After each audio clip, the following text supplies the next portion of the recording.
पुनश्च एकदा आदरणीय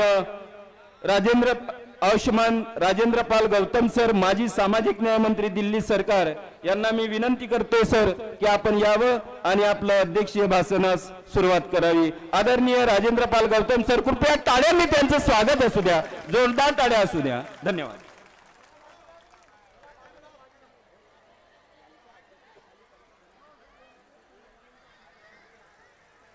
दुनिया को शांति और मानवता का संदेश देने वाले तथागत भगवान बुद्ध, संत कबीरदास जी, जो बैठना चाहते हैं वो बैठ जाएं ताकि उनसे बात की जा सके.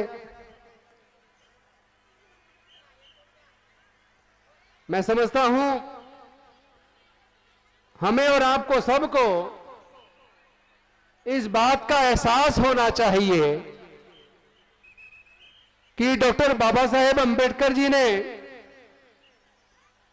अपने 4 छोटे बच्चों को हमारे लिए कुर्बान कर दिया. अपनी पत्नी या उन हालातों में आने वाले समय में हमारे लोग क्या पढ़ पाएंगे, पढ़ाई का खर्चा उठा पाएंगे. जो साजिश केंद्र की सरकार और राज्य सरकारें मिलकर इस देश के बहुजन समाज को फिर से गुलाम बनाने की जो साजिश रच रहे हैं, कहना चाहता हूं आप सबसे, अगर किसी को बुखार हो जाए तो डॉक्टर पैरासीटामोल देता है, उस दवाई से मरीज ठीक हो जाता है. लेकिन बुखार का मरीज अगर पैरासीटामोल की बजाय वो पेट के दर्द की दवाई खाए तो क्या दर्द ठीक हो जाएगा? हमारे लोग बिल्कुल ऐसा ही कर रहे हैं. बीमारी का कारण एक, लेकिन दवाइयां अनेक. दवाई जिस दवाई को असर करना है उस दवाई को नहीं खा रहे, और जो दवाई असर नहीं करेगी उस दवाई को खा रहे. आज देश की सरकार ने और राज्य सरकारों ने मिलकर हायर एजुकेशन को इतना महंगा कर दिया कि जो एजुकेशन हिंदू धर्म शास्त्रों की वजह से, मनुस्मृति की वजह से, जिस एजुकेशन से देश के दलित, पिछड़े, आदिवासी लगभग 3,500 साल तक जिससे वंचित रखा गया, व्यापार से वंचित रखा गया, संपत्ति से वंचित रखा गया, और डॉक्टर बाबा साहब अंबेडकर जी ने अकेले अपने 4 बच्चे और पत्नी को कुर्बान करके उस लड़ाई को अपने बुद्धि और विवेक से, अपनी काबिलियत से लड़के 3,500 साल की हमारी गुलामियों को तोड़कर हमारे पढ़ाई लिखाई के रास्ते, व्यापार के रास्ते और संपत्ति के रास्ते खोलकर हमारे लोगों के आगे बढ़ने का, विकास का रास्ता खोल दिया. और उस रास्ते को खुले हुए अगर हम इसी तरह जातियों में बटे रहे तो ये 30% भी आने वाले 10 से 15 सालों में छिन जाएगा. आप लोग वक्त की नजाकत को नहीं समझ रहे, आप लोग सरकारों की साजिश को नहीं समझ रहे, और जो व्यक्ति बीमारी का कारण समझे बिना इलाज करता है वो व्यक्ति कभी ठीक नहीं हो सकता. ये बिल्कुल उसी तरीके से है कि जिस कारण से बीमारी पैदा हुई है हम लोग उसी कारण को जिंदा रखे हुए हैं.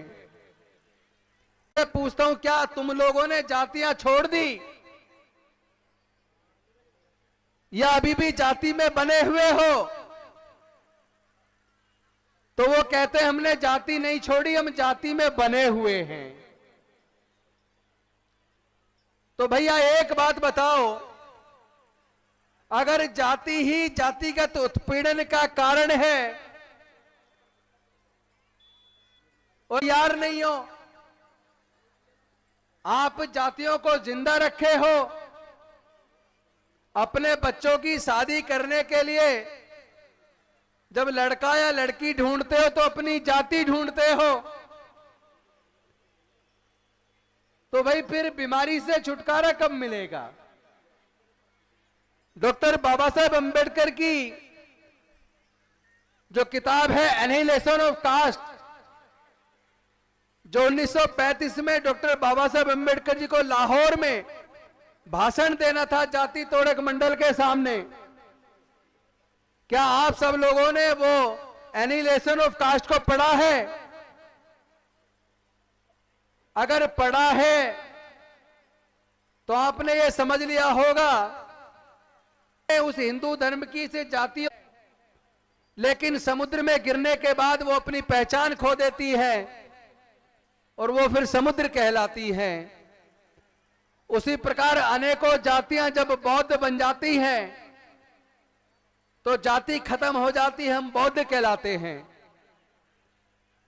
तो डॉक्टर बाबा साहेब अंबेडकर सारी बीमारियों का निराकरण करने के लिए, इलाज करने के लिए हम सबको बुद्ध का धम्म देकर गए, लेकिन हम सब ने डॉक्टर बाबा साहेब अंबेडकर की बात को नहीं माना, हमने तथागत बुद्ध के धम्म को नहीं अपनाया, और अगर अपनाने का नाटक भी किया तो अपने आचरण में नहीं उतारा। हमने धर्म में आने के बाद भी जातियों को जिंदा रखा, और आज भी शादी करते वक्त अपनी जाति ढूंढ रहे हैं, तो भाई बीमारी का फिर कोई समाधान होने वाला नहीं है। और ये जो दीक्षा का प्रोग्राम होता है जिसमें ये 22 प्रतिज्ञाएं दोहराई जाती हैं, 22 प्रतिज्ञा तो व्यक्ति जब बौद्ध धम्म की दीक्षा सांस्कृतिक विरासत में बुद्ध के धम्म में आकर मैंने दीक्षा ली और बाबा साहेब की दी हुई 22 प्रतिज्ञाएं ग्रहण की, लेकिन ये रोज ग्रहण करने की चीज नहीं है। जब कोई व्यक्ति बौद्ध बनता है तब वो 22 प्रतिज्ञाएं ग्रहण करता है। जब आप उसे रोज रोज दोहराओगे तो उसकी वैल्यू कम हो जाएगी। हमें आज इस बात को समझना पड़ेगा कि ये 22 प्रतिज्ञाएं सारी बीमारियों का इलाज करने वाली हैं। अगर पूरे भारत के मूल निवासी, वंचित, दलित, आदिवासी, पिछड़े वर्ग के लोग जिनका हजारों साल से शोषण हुआ है, जिन्होंने अब पढ़ाई नहीं, अब पर इसलिए तैयार नहीं हो क्योंकि हमारे पूर्वज बौद्ध थे। सम्राट अशोक के टाइम पर म्यांमार से लेके काबुल, कंधार तक, ईरान तक पूरा भारत बौद्ध में। कल को अगर उसकी याददाश्त वापस आ जाए, उसे अपने घर का रास्ता याद आ जाए, तो वो व्यक्ति अपने घर वापस जाएगा या नहीं जाएगा? जाएगा ना। तो भाई जब हमें पता चल गया हमारे पूर्वज बौद्ध थे, हमारे पुरखे बौद्ध थे, तो जब जागो तब सवेरा। जब आपको पता लग जाए हमारे पूर्वज बौद्ध, तभी आपको अपने घर में वापस आ जाना चाहिए। तो घर में वापस आना, आज के लोग अब दोबारा से गुलामी स्वीकार करने के लिए तैयार नहीं है। एक मंत्री की कुर्सी तो बहुत छोटी होती है, एक नहीं हजारों मंत्री की कुर्सी कुर्बान है, यहां तक कि अपना जीवन बाबा साहेब के मिशन और मूवमेंट के लिए, अपने समाज के हक और अधिकार के लिए कुर्बान है। हम अपने समाज की लड़ाई को लड़ेंगे, पूरी ईमानदारी से, बुद्धि और विवेक से लड़ेंगे, काबिलियत से लड़ेंगे। अपने समाज के हक अधिकार को सुरक्षित करने के लिए मैं एक वकील के तौर पे सुप्रीम कोर्ट, हाई कोर्ट में भी लड़ूंगा और दिल्ली की विधानसभा में एमएलए के नाते भी लड़ूंगा। और समता सैनिक दल का पुराना सिपाही होने के नाते, चूंकि राष्ट्रीय, तो एक बाबा साहेब का सिपाही होने के नाते समाज की लड़ाई को रोड पे, संसद के सामने भी लड़ूंगा। नहीं था, यहां तक कि मानवता का दर्जा नहीं था। जो 16-16 घंटे बिना पैसे के काम करते थे, आज वही दलित, पिछड़े, आदिवासी, गरीब, मजदूर, किसान के बच्चे पढ़ लिख कर डॉक्टर, इंजीनियर, जज, कलेक्टर, साइंटिस्ट, प्रोफेसर बन रहे हैं। यहां तक कि डॉक्टर बाबा साहेब अंबेडकर के आशीर्वाद से देश के राष्ट्रपति बन रहे हैं, मुख्यमंत्री बन रहे हैं, मंत्री बन रहे हैं। अगर इसी तरह दलितों के, गरीबों के, पिछड़ों के, आदिवासियों के, मजदूरों के, किसानों के बच्चे पढ़ेंगे। शहरों के अंदर एक बच्चे की फीस 1000 रुपया महीना एक परिवार को चाहिए। चाहिए कि नहीं चाहिए? और सबसे दुख की बात यह है कि 99.5% देश के अनुसूचित जाति, जनजाति वर्ग के लोगों की, पूरे परिवार की कमाई अगर जोड़ ली जाए तो 1000 से 20,000 रुपया के बीच है। पिछड़े वर्ग के लोग इस फीस का खर्चे को नहीं उठा सकते। इसका मतलब उन्हें मजबूरी में अपने बच्चों को सरकारी स्कूल में पढ़ाना पड़ेगा। और सरकारी स्कूलों को जानबूझ के एक साजिश के तहत खुद सरकारों ने ही कमजोर कर दिया। यहां तक कि पिछले 15 से 20 सालों में लगभग 2.25 लाख सरकारी स्कूल बंद हो गए। और न्यू एजुकेशन पॉलिसी में सरकार ने ऐसी पॉलिसी बनाई है जिसमें स्कूलों को मर्ज किया जा रहा है। पहले सरकारों की योजना थी गांव-गांव में स्कूल खोलो। अब सरकार ने ऐसी पॉलिसी बना दी, स्कूलों को मर्ज करके बंद कर दो। 15-15, 20-20 गांव में एक स्कूल होगा। इसका मतलब हमारे बच्चों से साजिश के तहत शिक्षा को छीना जा रहा है। प्राइवेट स्कूल खुलते जा रहे हैं, प्राइवेट कॉलेज खुलते जा रहे हैं और सरकारी स्कूल बंद होते जा रहे हैं। जबकि हमने ये सर्वे करवाया कि सर्वोच्च न्यायालय के जजेज, उच्च न्यायालय के जजेज, senior bureaucrat, scientist, doctor, engineer, professor, वो सरकारी से पढ़े हैं या प्राइवेट से पढ़े हैं। सर्वे में तो उन्हें तकलीफ हो गई कि अगर इसी तरह गरीबों के बच्चे पढ़ लिखकर जज, engineer, doctor, scientist, professor, collector बनेंगे तो उनकी फैक्ट्रियों में सस्ते मजदूर कहां से आएंगे? उनके जो घर पे जो मजदूर, बंधुआ मजदूर काम करते हैं, वो कहां से आएंगे? तो एक साजिश रच के हमारे पढ़ाई के रास्ते को उन लोगों ने दोबारा से बंद किया है। और डॉक्टर बाबा साहेब अंबेडकर जी ने बड़े मुश्किल से, अपनी काबिलियत से हमें एक वोट का अधिकार दिलाया। 1 मैन 1 वोट, 1 वोट 1 वैल्यू। शायद आपको पता ना हो, जब संविधान सभा में इस बात पे चर्चा शुरू हुई कि अंग्रेज जाने वाले हैं, अब अपनी सरकार हमें चुननी है, तो वोट देने का अधिकार किसको मिलना चाहिए? तो ज्यादा ग्रेजुएट हैं उनको वोट का अधिकार मिलना चाहिए, जो बड़े जमींदार हैं उनको वोट का अधिकार मिलना चाहिए।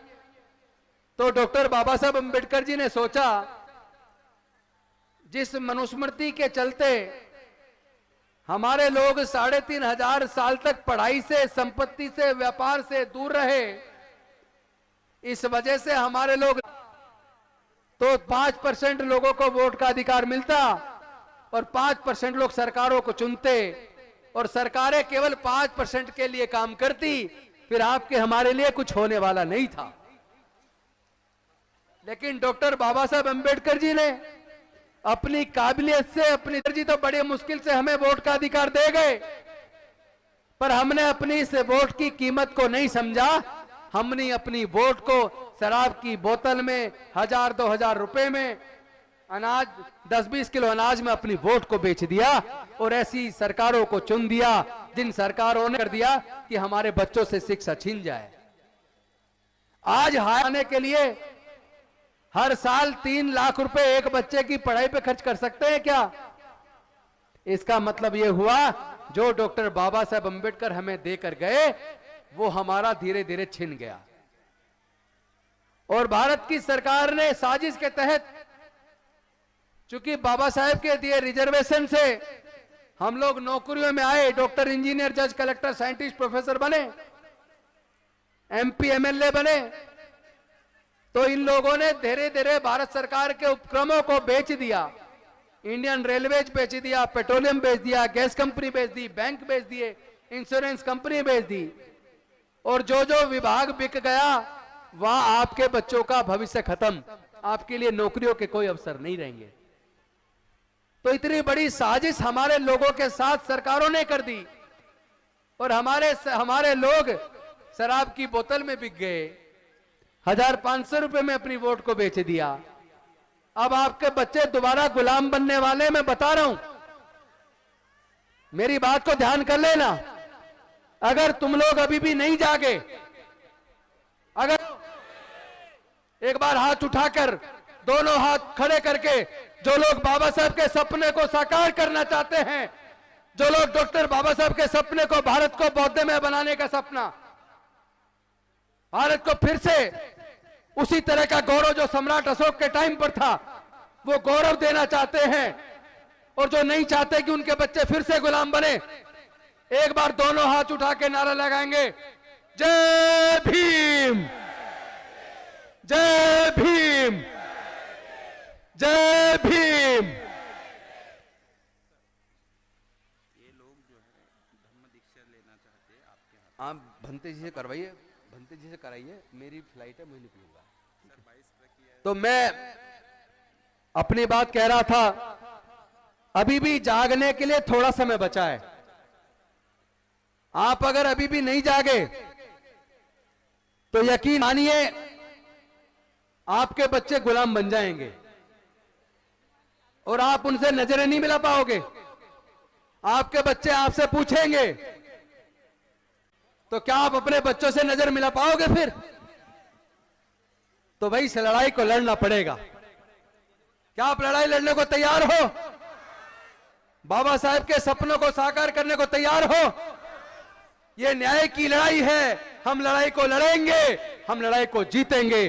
बहुत बहुत धन्यवाद। नमो बुद्धाय, जय भीम, जय भारत।